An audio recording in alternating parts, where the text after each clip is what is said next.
Hi everyone, and welcome to the final part of our videos on the rabbit-proof fence. Now we've already looked at historical background and belonging themes, and now we're going to look specifically at the way in which film techniques are used by Noyce in order to make this a text which really addresses belonging as an idea. So let's look at this now. Film techniques are used in order to express the ideas of belonging and also just the thematic ideas of the composer. So in literature, language techniques is what's used to convey ideas. And you're obviously very familiar with language techniques in all the texts you look at. That's the sort of thing you're examining. However, in films, it's visual techniques which convey these ideas. And also to a further extent, techniques which deal with all of the senses. So things like hearing are all coming into play when you're watching a film. So you need to have specific examples of these film techniques and really understand the way in which how you can use these techniques and then how Noyce uses them in order to develop an understanding of the rabbit-proof fence as a film. We're going to be examining different techniques which you can use in your essays. So it's a very sophisticated way of improving your essays if you have some specific names of techniques and then examples of those techniques in the film just to back up your argument. So this is going to be really beneficial for your responses. So now we're going to be looking at these techniques, firstly looking at what the techniques are, and then looking at an example of the way that they're used in the rabbit-proof fence. So the first technique is framing. Now framing is the technique where the image is defined through the use of various shot types. So this is a technique which concerns the camera and the composition of the image. So for example, wide shots establish location and time. So they're a really good way of setting the scene, perhaps at the beginning of scenes or at the beginning of the movie. Close-ups, on the other hand, provide detail and facial expression. So that's really very much the opposite, where you get right up and close on the character which is being focused on in that scene. So the way in which the camera is used is really an indication of what the author or the composer is trying to express through that scene. So if we look at an example from the rabbit-proof fence, Molly's eyes fill the entire screen as she recovers consciousness on the salt plain. So this is a way of really giving a full indication of the fact that Molly is the focus in this scene, and especially by focusing on her eyes, which is a very sort of personal thing to be focusing on, we see an indication of Molly as the focus here. So the film is framed in this way to show Molly literally waking up. So you see her eyes opening and you see a lot of minute detail. Her eyes are fixed first on the spirit bird and then on her destination. So this is a really good indication of the way in which a technique can be used to further the plot. So we see here the interaction between Molly's eyes and the close shot on those eyes to the long-term plot where she's trying to get home via the spirit bird. We then look at the technique of setting and place. Now, basically what this does is provide a context for viewers. So setting and place is really important in initially establishing where this film is set and what this setting means for the characters. So the physical and cultural setting of a film situates the viewer in a particular time and place. So understanding the setting means you're really going to have a good understanding of the film as a whole. And we've already looked in the first video at some cultural and historical background, which is an indication of the setting of the film. So for example, props provide the viewer with clues about a character, a time, or a place. So this is a really good indication of the way that props can be used to add to setting, to give an indication of the fact that they can be made very personal. So it could be something very natural, like perhaps a shot of a desert, or it could be something man-made, such as the shot of a room inside the mission, with props like desks and Bibles to give an indication of where you are as a viewer. So mixing it up in that way is a technique which Noyce uses. The inclusion of archival footage of Perth in 1931 helps create a sense of time and place in rabbit-proof fence.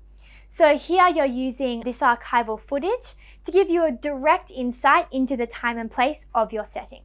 So this is a way in which Noyce does that. Obviously he does this throughout the film every time he focuses on a new piece of Australia's natural environment. However, this is one example which you could list. The third technique is lighting. lighting is used to create atmosphere and mood. Now, it's really important that you use lighting in films so you can see what's going on. However, you can also use it to give an indication of what's happening in the scene. So backlighting creates a sort of halo effect where the light comes from behind the figure. You also have front lighting, which eliminates shadows. So all of these things are enhancing the mood and atmosphere of a scene and giving the reader or the viewer an indication of what's happening and how they should be feeling at that point in time. Side lighting, furthermore, sculpts characters' features. So this is perhaps used if you're really focusing on a character in particular and want to be indicating the features and the appearance of that specific character. This also can be heightened by colour filters. Now, colour filters are used extensively in this film in order to bring out the colours of the desert, and definitely are also used to demonstrate the contrast between the beautiful dark skins of the Aboriginal girls, very much contrasted to the white clothes which they're wearing throughout the film. So you can list that as an example. If you take an example of lighting in this film, you'll see that when Riggs goes to find what the noise is about, the lighting is very dark. And this dark lighting is suggesting of the fact that he feels vulnerable and afraid. He's stumbling in the dark, he doesn't know what's going on, and this is an indication of the fact that he's very afraid in this scene. So lighting is used to express meaning. Lighting helps to create a sense of disorientation for Riggs. When it's dark, we're naturally feeling more afraid, more disorientated and uncertain. So that's a really good indication of the plot through film techniques. Fourthly, we're looking at the technique of makeup and costume. Basically, this technique allows you to give the audience visual cues or information about a character's background and status. So, if we're looking specifically at the rabbit-proof fence, makeup and costume is definitely something which is going to be pretty obvious when you're watching the film. It's what jumps out at you because it's right there and it's pretty easy to spot. So if you look at this film, the white starched uniforms of the matrons at Moore River are almost like straitjackets. And you very much get the indication that costume is being used to express how uncomfortable and restricted they are in that environment. They're prim and proper and are also very much part of that idea that cleanliness is next to godliness. And this is the ethos being imparted into the children. So once again, we have that really excellent interaction between plot and theme and historical background and the way in which that's being expressed. Obviously, makeup and costume needs to be historically accurate, so Noyce would have been doing a lot of background research, and that's something which you can express in your essay. Contrast between the Aboriginal children and clothes and the nurses' clothes is what you can also explore as an indication of those earlier belonging themes we addressed. So that clash between the Aboriginal culture and the Christian WASP culture can really be seen through the clothes. So that's an indication of the fact that theme is expressed through technique. Fifthly, we can look at camera angles and editing. So the position of the camera in relation to the subject establishes a point of view. So the way in which I'm looking at you, or perhaps a camera is looking at you when you're taking a photo of yourself, is going to be giving a different image and perspective on who you are as a person. So it establishes a relationship between the viewer and the screen. If we're looking at specific ways in which these can be used, we see that a horizontal angle suggests things like involvement. You're both on the same level, so it suggests perhaps a conversation or a relationship between two characters, which is quite equal. However, a character presented from a frontal angle is going to be appearing as part of our world, so something which you can definitely relate to as an audience member. For example, the scenes with the fencer are all like this. The fencer is really very part of our world and very much part of the world which Molly, Daisy and Gracie are in. So you're getting this view that they're very equal in status and that the relationship at this point is quite a positive one. We haven't yet reached those scenes where relationship is skewed and where the girls are in a sense of powerlessness. The camera suggests that the girls and the fencer have an equal relationship. In opposition to that, you have the technique of the high angle. Now, the high angle is where you're looking down on the subject, and this is going to be used when you're suggesting that the girls are vulnerable or powerless.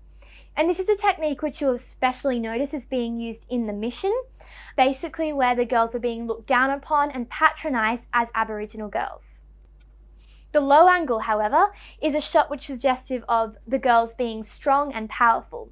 So that's something you'll be noticing later when they're finally achieving their goal and getting back to their hometown.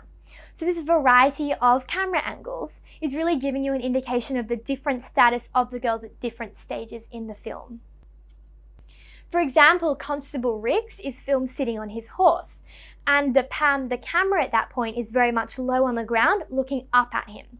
So you're really getting that sense of power as he is high up in the air and the girls are low down on the ground. So that sense of height is really expressed through camera angles. You also get the high shot of Molly, which is suggesting she's extremely vulnerable and that the spirit bird is her powerful protector. So when you have the spirit bird high above her, that really gives an indication of how magical and how really spiritually powerful that spirit bird is for Molly's guidance back to her hometown. The final technique which we can examine is soundtrack. Now, soundtrack is composed using any combination of sound effects. Now, this can be things like dialogue, music, and silence. And all of these things really work together to create an emotional response from the audience. So the interpretation of what is being shown visually can conflict with or undermine visual images. However, usually it works with the visual images. So you'll see what it visually says on the screen, and then the music is going to be working to enhance that mood, that atmosphere, and really allowing you to understand what's happening at that point in time. For example, if you look at the discords and thumping drums that are used in the chase scene at the Jigalong depot. So this really is giving an indication of the fact that it's a fast-paced scene, it's very chaotic, very high tension. Really their music and to a further extent soundtrack, because of those drums that are really just sound effects, are really helping you understand the mood of that scene. This is helping to create a scene of mayhem and panic for the audience, and that's reinforcing the scene which they're watching. So they're already being told through image that yes, this is a chaotic, terrible scene, and this is then backed up through the sound effect that you see. So that brings us to the end of our lesson on the rabbit-proof fence. This is the final part in this rabbit-proof fence series, and throughout this series, I really hope we've analysed this to the detail and descriptive amount which you need to analyse your text successfully. Through understanding things like plot, author, historical background, and then applying this to themes and techniques, you're really going to have a sophisticated analysis of this text, which you can definitely use in your final essay response.